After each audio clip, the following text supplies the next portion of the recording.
Ernest de Man eut très tôt le goût du théâtre mais ne put vraiment en faire son métier qu'au moment de son mariage en décembre 1868 à Strasbourg.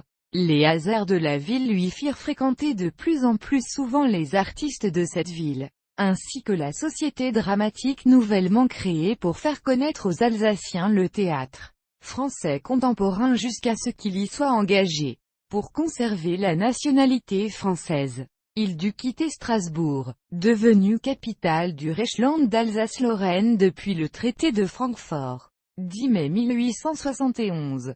Établi en Suisse avec sa famille, il trouve un engagement au théâtre de Lausanne, en janvier 1872, pour les rôles de jeunes premier amoureux et amoureux comique, puis au théâtre de Neuchâtel. De retour en France, il est engagé à Rouen pour la saison 1873 à 74, à Troyes pour les saisons 1874 à 75 et 1875 à 76, à l'Ambigu Comique, Paris, pour la saison 1876 à 77, à Berlin pour la saison 1877 à 78, puis de nouveau à Paris, au Gymnase pour les saisons 1879 à 80, 1880 à 80, 1881 à 82, et de Jazet pour la saison 1882 à 83. Pour les saisons d'été il va jouer dans les villes d'Eau, Dieppe en 1878 et 1879,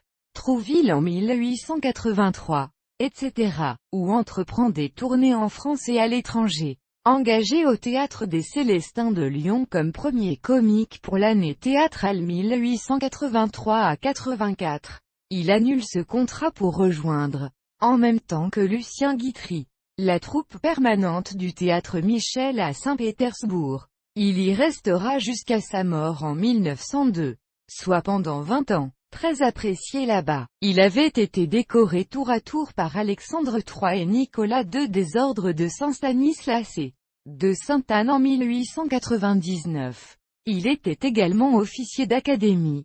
1899.